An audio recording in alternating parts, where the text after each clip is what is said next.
क्यों 90% से above students हर साल एग्जाम में फेल होते हैं? ऐसा क्या स्ट्रैटेजी है जो सिर्फ 10% स्टूडेंट को पता है, जिस वजह से उनका एग्जाम फर्स्ट अटेम्प्ट में ही क्लियर हो जाता है?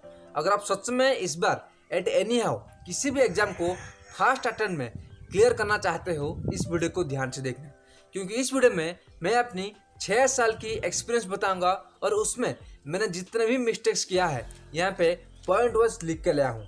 सब कुछ ए टू जेड डिस्कस करूंगा। अगर आप सीरियस एस्पिरेंट हो, इस वीडियो को ध्यान से देखना, क्योंकि आप सभी को पता होगा half knowledge is more dangerous. Hello friends, मेरा नाम है गौतम और आप सभी को स्वागत है मेरे यूट्यूब चैनल में, जहाँ पर होता है सिर्फ और सिर्फ टू द पॉइंट बातें और कुछ फोकस होते नहीं। तो फ्रेंड्स, आज मैं कुछ डिफरेंट टॉपिक लाया हूँ, क्योंकि बहुत सारे स्टूडेंट ऐसे हैं जो तो मेहनत बहुत ज़्यादा करते हैं लेकिन उनको अभी तक सक्सेस नहीं मिला है।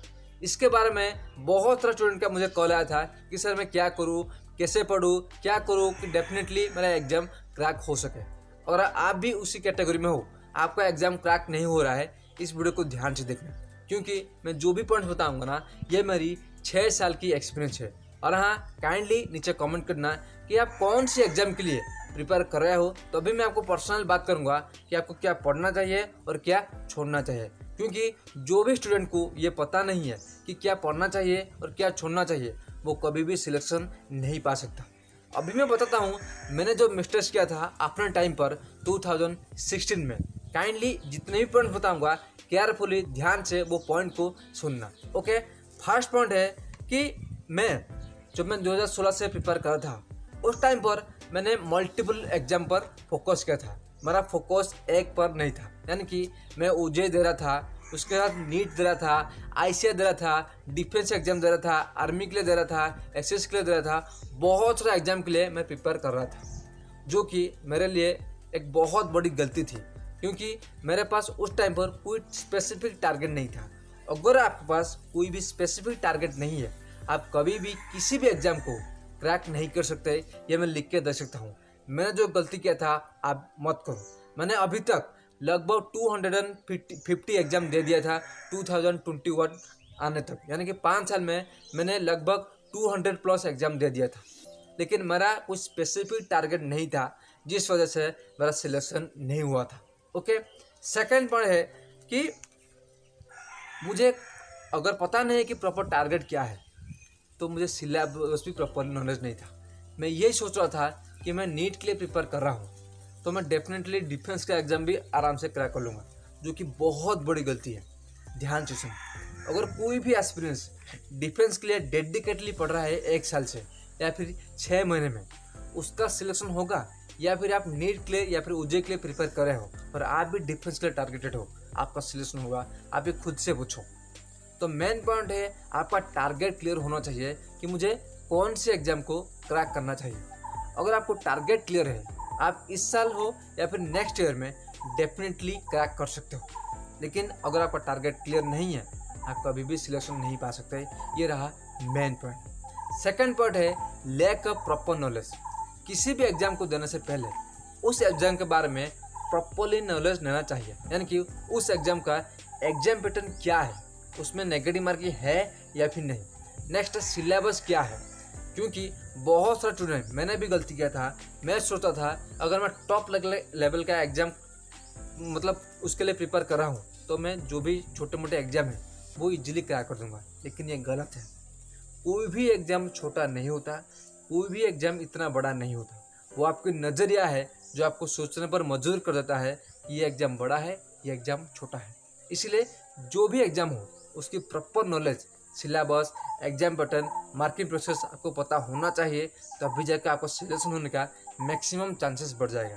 लेकिन अगर आपको प्रॉपर नॉलेज नहीं है, आप कभी भी सिलेक्शन नहीं पा सकते। ये मैं लिख के दे सकता हूँ। ओके, नेक्स्ट पॉइंट, आपको अगर मैक्सिमम टाइम है, अगर आपका 1 साल है या फिर 2 साल है, आप सभी सिलेबस कवर कर सकते हो। लेकिन अगर आपके पास 3 महीना बाकी है या फिर 2 महीना बाकी है, काइंडली ये गलती मत करना। मैंने जो गलती किया था, मैं ये सोच रहा था मेरे पास 2 महीना है, अभी मैं सभी सिलेबस को कवर करूँगा तभी जाके एग्जाम क्लियर करूँगा।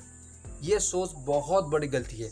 आपको क्या करना है, 2 महीना बचा है तो आपको स्मार्टर करना है, यानी कि जो भी सब्जेक्ट में जो भी लिमिटेड सब्जेक्ट है जहाँ पर मैक्सिमम क्वेश्चन पूछता है, अगर आप किसी भी एग्जाम के लिए प्रिपेयर कर रहे हो उसका प्रीवियस पेपर निकाल लो, आप वहाँ पे ऑब्जर्व करोगे कुछ ऐसे चैप्टर हो गए, लगभग 15 में से 5-6 चैप्टर ऐसे होंगे जहाँ पे मैक्सिमम क्वेश्चन आता है। उसी चैप्टर को आपको फास्ट कवर करना पड़ेगा, तब भी जाके आपका सोल्यूशन होगा, नहीं तो नहीं होगा इस जिंदगी में। आपको स्मार्ट वर्क करना पड़ेगा, तब भी जाके आपका सोल्यूशन होगा, ये बात ध्यान में रखो। अगर आप स्मार्ट वर्क नहीं करोगे आपका सोल्यूशन नहीं हो सकता। ओके, नेक्स्ट पॉइंट है आपको क्या करना है, लिमिटेड कंटेंट पढ़ना है। अगर आप किसी भी एग्जाम को क्रैक करना है तो आपको लिमिटेड कंटेंट पढ़ना है। देखो, अगर आप किसी भी सब्जेक्ट के पीछे पढ़ोगे, वहाँ पे सिर्फ एक क्वेश्चन आता है और उसी टाइम में 2-3 चैप्टर कवर करके आप 5-6 क्वेश्चन पा सकते हो। उसके पीछे भागोगे या फिर जो एक क्वेश्चन पूछेगा उसके पीछे भागोगे। आपको लिमिटेड कंटेंट पढ़ना है और जो भी कंटेंट पढ़ना है वो क्वालिटी कंटेंट पढ़ना है। मुझसे हो या फिर किसी से हो, आपको लिमिटेड कंटेंट पढ़ना है और क्वालिटी कंटेंट पढ़ना है जहाँ पे रिपीटेड क्वेश्चन आता है। आपको कोई पीजी वगैरह नहीं करना है। फर्स्ट ऑफ ऑल आपका टारगेट होना चाहिए कि मुझे कट ऑफ क्लियर करना चाहिए। कट ऑफ क्लियर करने के बाद आपका जो मर्जी वो करो, लेकिन टारगेट होना चाहिए किसी एग्जाम में कि मुझे कट ऑफ क्लियर करना है, एक सीट कंफर्म करना है। ओके, नेक्स्ट पॉइंट है, बहुत सारे स्टूडेंट यही गलती करते हैं, मैंने जो गलती किया था कि ओवरनाइट स्टडी। वो क्या करता है, एग्जाम से 3 महीने पहले वो सोचता है कि अगर मैं रात भर पढ़ूंगा तो मैं डेफिनेटली क्वालिफाई कर दूंगा, लेकिन यह गलत है। आपको जो भी पढ़ना है हेल्दी दिमाग हेल्दी बॉडी के साथ कम पढ़ना है और लिमिटेड कंटेंट पढ़ना है, तब भी जाके आपका सिलेक्शन हो सकता है। अगर आप रात भर पढ़ोगे तो आप कितना ही पढ़ाई कर लो, आपको कुछ दिमाग में नहीं रहेगा, आप कभी भी सिलेक्शन नहीं पा सकते। इसलिए लिमिटेड कंटेंट पढ़ो और कम पढ़ो। ओके, नेक्स्ट पॉइंट है टाइम मैनेजमेंट नॉलेज। बहुत सारे स्टूडेंट को यही बात पता नहीं है कि टाइम मैनेजमेंट क्या है। टाइम मैनेजमेंट एक ऐसा तरीका है जिसे अगर आप एक बार सीख लोगे, अगर आप कहोगे उसके लिए डेडिकेटली वीडियो लाऊंगा, अगर आप टाइम मैनेजमेंट एक बार सीख लोगे तो आपको किसी भी एग्जाम को क्रैक करने में कोई भी दिक्कत नहीं है। क्योंकि आप सभी को पता हुआ किसी भी एग्जाम में 1 या 2 घंटा मैक्सिमम टाइम होता है। उस टाइम के अंदर कोई भी एस्पिरेंट मैक्सिमम क्वेश्चन अगर सॉल्व करता है और उसका सोल्यूशन होने से कोई नहीं रोक सकता। नेक्स्ट पॉइंट है, अगर आप कम पढ़ना चाहोगे, लिमिटेड कंटेंट पढ़ना चाहोगे, उसके साथ आपको टाइम मैनेजमेंट आ गया ना, तो आपको एग्जाम क्रैक करने से कोई नहीं रोक सकता है। ये रहा मेन पॉइंट्स जो कि सिर्फ और सिर्फ 10% स्टूडेंट को ही पता है, लेकिन 90% स्टूडेंट ऐसे होते हैं जो सिर्फ और सिर्फ यानी कि मैक्सिमम क्वांटिटी में होते हैं, लेकिन उनका कोई काम नहीं होता है। ओके, तो आशा है आपका जितने भी डाउट्स है सब कुछ क्लियर हो गया होगा।